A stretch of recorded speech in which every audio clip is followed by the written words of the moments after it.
only acts as a catalyst in the process of global warming. The reality is global warming is a natural process जिसको हम रोक नहीं सकते हैं.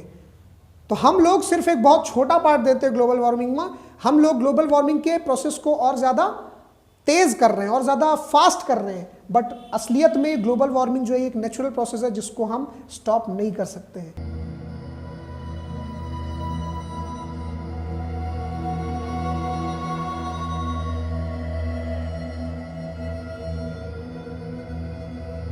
So welcome back students, welcome to our new video और welcome back to our channel. तो अभी तक आप जो है कई पार्ट्स देख चुके हैं ऑलरेडी, मेरे वीडियोस देख रहे हैं आप ऑलरेडी, और कई बच्चे इस चैनल पर नए भी होंगे. तो जो इस चैनल पर नए हैं उस चैनल को सब्सक्राइब जरूर कर लें. पुराने लोग भी जो लगातार देख रहे हैं जिन्होंने अभी तक सब्सक्राइब नहीं किया वो भी सब्सक्राइब जरूर कर लें, बिकॉज आगे इसी तरह का इंटरेस्टिंग कॉन्टेंट आपके लिए आता रहेगा. और भी वीडियोस आएंगे, बहुत ही इंटरेस्टिंग वीडियोस आएंगे. ऐसा नहीं है कि सिर्फ ज्योग्राफी चलाई जाएगी, यहाँ पर आपको कई तरह के मिसलेनियस टॉपिक्स भी मिलेंगे. तो इस चैनल को सब्सक्राइब करना बिल्कुल ना भूलें और बेल आइकन को भी प्रेस कर लीजिएगा. तो चलिए स्टार्ट करता हूँ. आज का टॉपिक जो है हमारा वो टॉपिक बहुत ही इंटरेस्टिंग है, और ये टॉपिक जो है ये है मिलांकोविच साइकिल्स.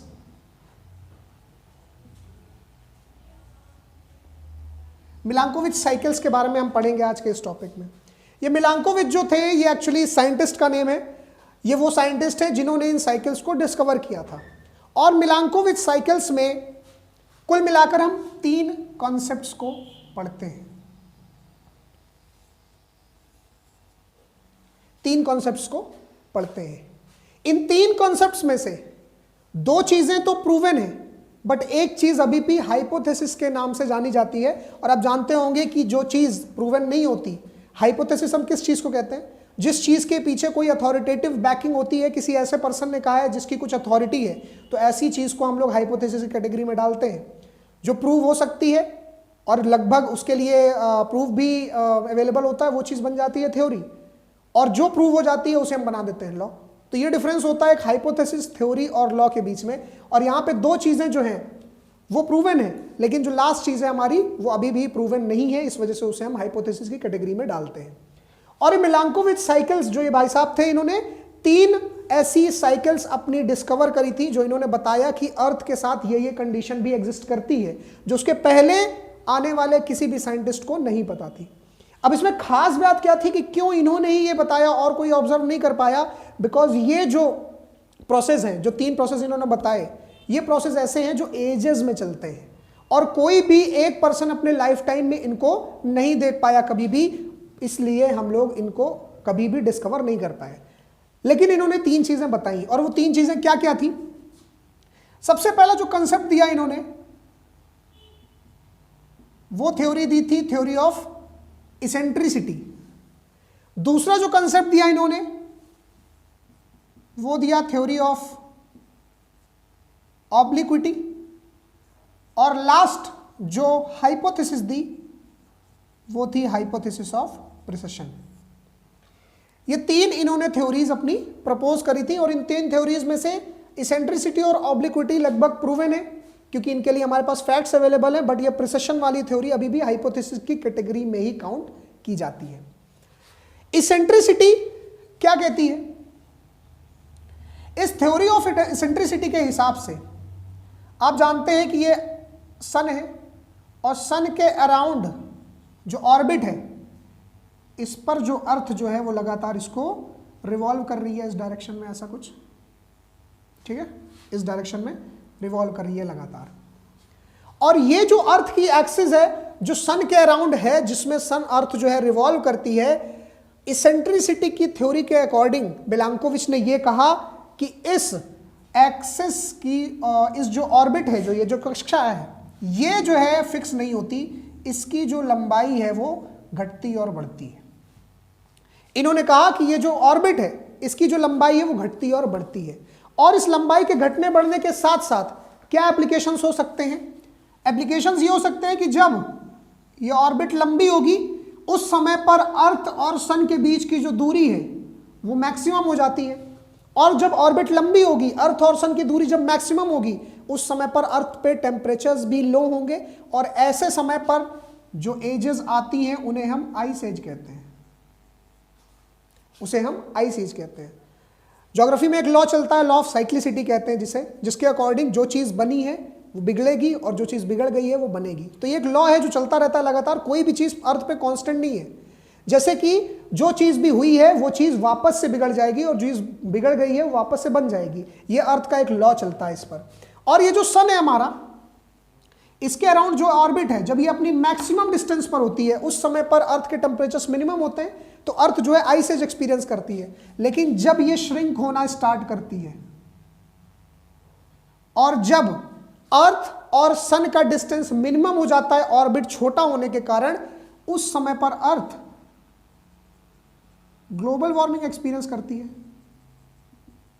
यानी कह लें कि जैसा आप जानते हैं कि अर्थ एक समय बॉल ऑफ फायर थी, टाइम के साथ वो चेंज हुई और हम लोग के रहने के लायक बनी, लेकिन आज वापस से वो उसी स्टेज में जा रही है जहां पे वो वापस से बॉल ऑफ फायर बनेगी। और वो बॉल ऑफ फायर क्यों बनेगी? क्योंकि यहां से जो ये ऑर्बिट है अर्थ का वो लगातार श्रिंक कर रहा है। श्रिंक होने की वजह से हमारे और सन के बीच की जो दूरी है वो लगातार कम होती जा रही है, जिसकी वजह से जो हमारे अर्थ के टेम्परेचर्स हैं वो लगातार राइज कर रहे हैं।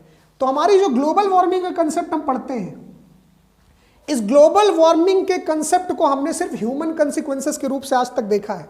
हम ये जानते हैं कि पॉल्यूशन की वजह से ग्लोबल वार्मिंग होता है, but pollution only acts as a catalyst in the process of global warming. The reality is global warming is a natural process जिसको हम रोक नहीं सकते हैं।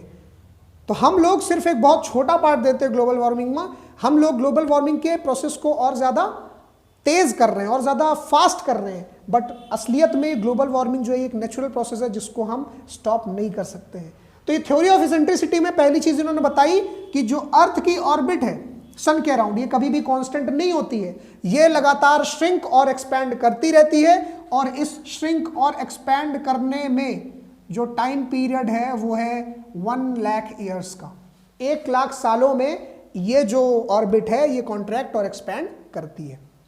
Next is about obliquity. और ऑब्लिक्विटी में भी जो अर्थ की एक्सिस है 23.5 डिग्रीज की, इसके बारे में ही ये थ्योरी ऑफ ऑब्लिक्विटी दी है मिलांकोविच ने। और ऑब्लिक्विटी में मिलांकोविच ने कहा कि ये जो अर्थ की एक्सिस आज 23.5 डिग्री पर अलाइन है, ये अर्थ की एक्सिस 23.5 डिग्री के बजाय 22.5 से लेकर 24.5 के बीच में रेंज करती है। यानी कि अर्थ का ये एक्सिस भी फिक्स नहीं है, ये भी 22.5 से लेकर 24.5 के बीच में रेंज करता है। और जब ये बढ़ने के फेज में होता है, यानी कि 22 से 24.5 की तरफ जा रहा है, उस समय पर अर्थ का जो मेजॉरिटी नॉर्दर्न हेमिस्फीयर है, आप जानते हैं कि नॉर्दर्न हेमिस्फीयर वो पोर्शन है जहां पे अर्थ की मेजॉरिटी पॉपुलेशन रहती है। अर्थ का majority land part northern hemisphere में है।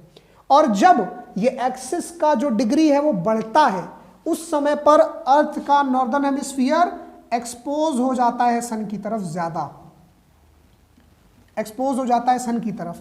और सन की तरफ जब ये एक्सपोज होगा, मैक्सिमम टेम्परेचर्स को रिसीव करेगा, मैक्सिमम टेम्परेचर्स को रिसीव करेगा तो मैक्सिमम इंसोलेशन रिसीव करेगा, और मैक्सिमम इंसोलेशन रिसीव करेगा तो अर्थ के टेम्परेचर्स एवरेज बढ़ेंगे ही बढ़ेंगे। और उन अर्थ के टेम्परेचर्स के बढ़ने की वजह से फिर से ग्लोबल वार्मिंग होनी एक नेचुरल प्रोसेस हो जाता है, और ये भी एक ग्लोबल वार्मिंग के नेचुरल प्रोसेस में ऐड हो जाता है। यहां हम लोग अगर बात करें, जब ये अपने डिक्लाइनिंग फेज में होता है, उस समय पर नॉर्दर्न हेमिस्फीयर का लेस पार्ट जो है सन की तरफ एक्सपोज होता है, और इस वजह से उस समय ग्लोबल वार्मिंग नहीं बल्कि ग्लोबल कूलिंग देखने को मिलती है। वहां पर हमारे अर्थ के जो एवरेज टेम्परेचर्स हैं वो लगातार रिड्यूस देखे जाते हैं। तो ये दूसरी चीज थी थ्योरी ऑफ ऑब्लिक्विटी जो इन्होंने दी। और इस थ्योरी ऑफ ऑब्लिक्विटी का जो टाइम पीरियड बताया है वो है 40,000 ईयर्स का, 40,000 साल में ये प्रोसेस होता है। और ये लास्ट प्रोसेस जो दिया है हाइपोथेसिस ऑफ प्रिसेशन, इस हाइपोथेसिस ऑफ प्रिसेशन के अकॉर्डिंग अर्थ की जो एक्सिस है इसका डायरेक्शन भी फिक्स्ड नहीं है। मतलब एक सर्टेन टाइम पीरियड के बाद अर्थ की एक्सिस इस तरह हो जाएगी।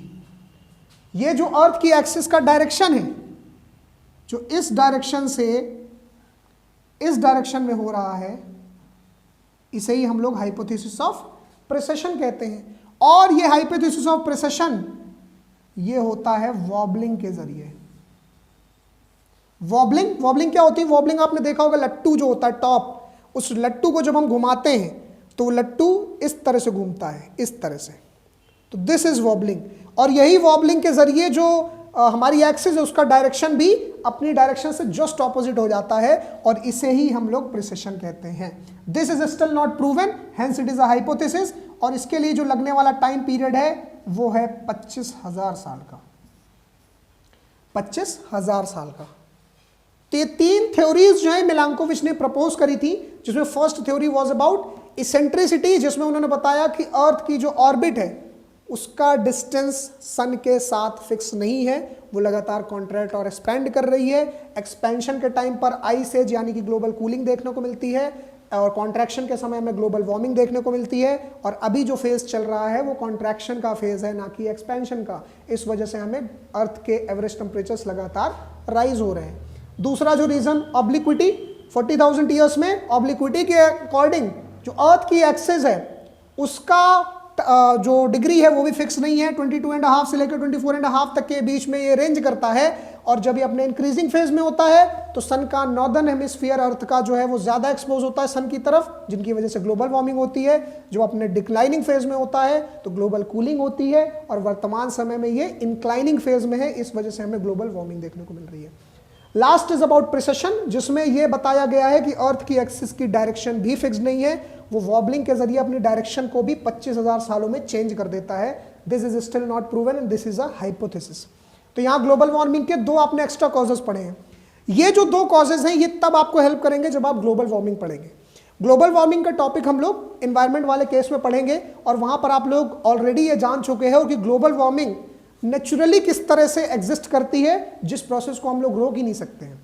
तो ये ग्लोबल वार्मिंग वो है जो नेचुरल हो रही है, हम इसे रोक नहीं सकते, बट हम क्या रोक सकते हैं, हम वो रोक सकते हैं जिस प्रोसेस में हम लोग एज अ कैटलिस्ट वर्क कर रहे हैं, हम लोग रिएक्शन को फास्ट कर रहे हैं। ठीक है, तो वो हम लोग ग्लोबल वार्मिंग के केस में पढ़ेंगे। जब हम लोग आगे देखेंगे और भी चीज़ें तो उन टॉपिक्स में हम उसको कवर अप करेंगे। फिलहाल आज की क्लास में इतना ही था। तो हम लोगों ने ये मिलांकोविच साइकिल्स का काफ़ी इंटरेस्टिंग टॉपिक आज कवर किया है। मिलता हूँ आपसे अपनी नेक्स्ट क्लास में। Thank you.